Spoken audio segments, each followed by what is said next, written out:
ನಾಳೆ ಜೂನ್ 25 ಬುಧವಾರದಂದು ಜ್ಯೇಷ್ಠ ಅಮಾವಾಸ್ಯೆ ಬಂದಿದೆ. ಈ ಶಕ್ತಿಶಾಲಿ ಅಮಾವಾಸ್ಯೆಯಂದು ಕೆಲವು ವಿಧಿವಿಧಾನಗಳನ್ನು ಪಾಲಿಸಿದರೆ ನಿಮ್ಮೆಲ್ಲ ಕಷ್ಟಗಳು ತಕ್ಷಣವೇ ದೂರವಾಗಿ ನಿಮ್ಮ ಕುಟುಂಬಕ್ಕೆ ಸುಖ ಸಂತೋಷಗಳು ಲಭಿಸುತ್ತವೆ. ಈ ಅಮಾವಾಸ್ಯೆಗೆ ಮಣ್ಣೆತ್ತಿನ ಅಮಾವಾಸ್ಯೆ ಎಂದು ಕೂಡ ಕರೆಯುತ್ತಾರೆ.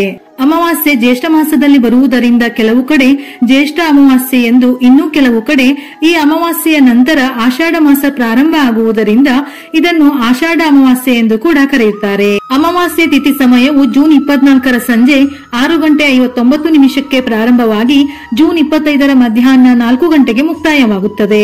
ಲಕ್ಷ್ಮೀ ದೇವಿಗೆ ಅತ್ಯಂತ ಪ್ರಿಯವಾದ ತಿಥಿಗಳಲ್ಲಿ ಅಮಾವಾಸ್ಯೆ ತಿಥಿಯು ಒಂದು. ಆದ್ದರಿಂದ ಈ ಅಮಾವಾಸ್ಯೆಯಂದು ಪ್ರತಿಯೊಬ್ಬರು ಲಕ್ಷ್ಮೀ ದೇವಿಯನ್ನು ಆರಾಧಿಸಿ ಈ ದಿನ ಮನೆಯಲ್ಲಿ ಪೂಜೆ ಮಾಡಿದರೆ ಲಕ್ಷ್ಮಿಯ ಅನುಗ್ರಹ ಸಂಪೂರ್ಣವಾಗಿ ಲಭಿಸಿ ನಿಮ್ಮ ಹಣದ ಸಮಸ್ಯೆಗಳೆಲ್ಲ ತಕ್ಷಣ ದೂರವಾಗುತ್ತವೆ. ಈ ಅಮಾವಾಸ್ಯೆಯಂದು ನಿಮ್ಮ ದೇವರ ಮನೆಯಲ್ಲಿ ದೀಪವನ್ನು ಬೆಳಗಿ ದೀಪಕ್ಕೆ 5 ಬತ್ತಿಗಳನ್ನು ಸೇರಿಸಿ ತುಪ್ಪದಿಂದ ದೀಪವನ್ನು ಹಚ್ಚಿ.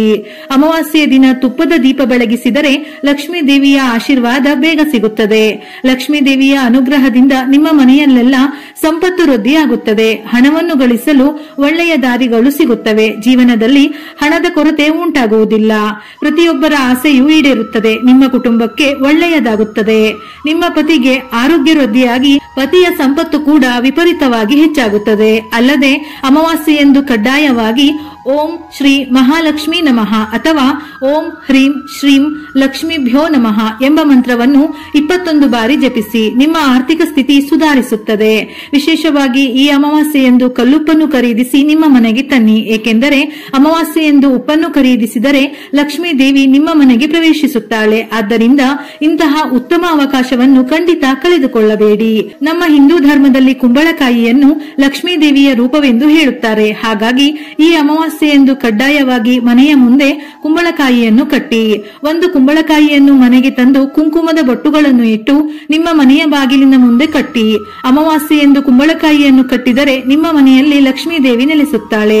ಹಾಗೆಯೇ ನಿಂಬೆಹಣ್ಣುಗಳನ್ನು ದುರ್ಗಾದೇವಿಯ ಸ್ವರೂಪವೆಂದು ಹೋಲಿಸುತ್ತೇವೆ. ಆದ್ದರಿಂದ ಈ ಅಮಾವಾಸ್ಯೆಯಂದು ಮನೆಯ ಮುಂದೆ ಕುಂಬಳಕಾಯಿ ಕಟ್ಟಲು ಸಾಧ್ಯವಾಗದವರು ಮನೆಯ ಬಾಗಿಲಿಗೆ ನಿಂಬೆಹಣ್ಣುಗಳನ್ನು ಕಟ್ಟಿ.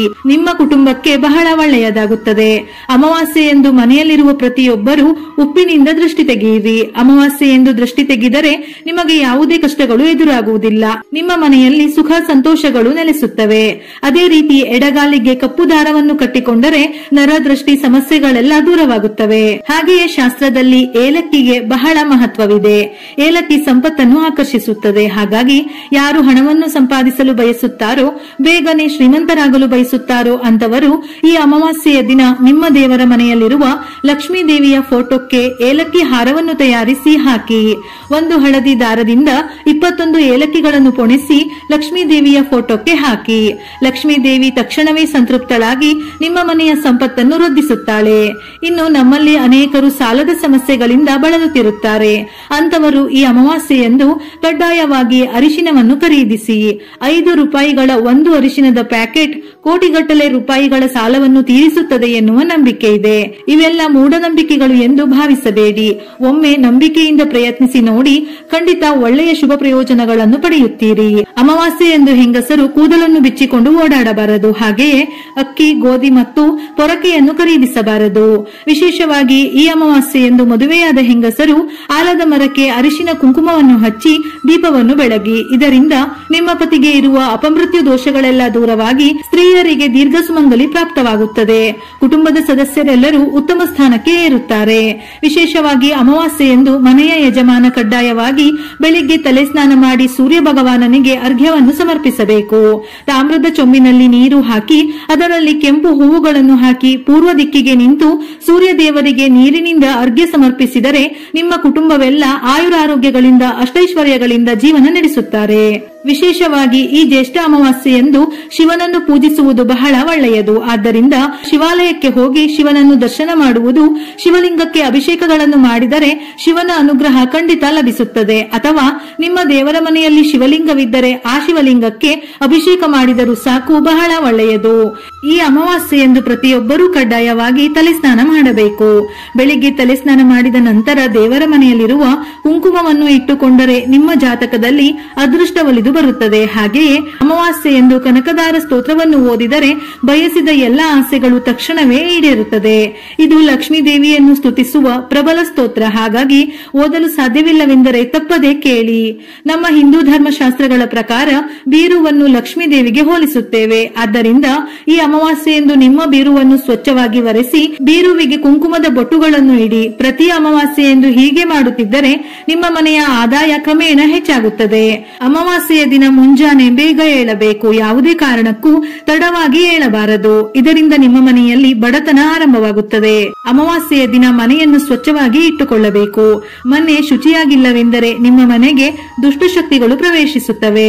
ಅತಿಯಾದ ಧನವನ್ನು ಪಡೆಯಲು ಬಯಸುವವರು ಈ ಅಮಾವಾಸ್ಯೆಯ ದಿನ ಬೆಳಿಗ್ಗೆ ಸ್ನಾನ ಮಾಡಿ 5 ಅರಿಶಿನದ ಕೊಂಬುಗಳನ್ನು ತೆಗೆದುಕೊಂಡು ನಿಮ್ಮ ದೇವರ ಮನೆಯಲ್ಲಿಟ್ಟು ಪೂಜಿಸಿ ಲಕ್ಷ್ಮೀ ದೇವಿಗೆ ನಮಸ್ಕರಿಸಿ. ಈ ಶಕ್ತಿಶಾಲಿ ಪರಿಹಾರವನ್ನು ಪಾಲಿಸಿದರೆ ಆಕಸ್ಮಿಕ ಧನಲಾಭವನ್ನು ಪಡೆಯಬಹುದು.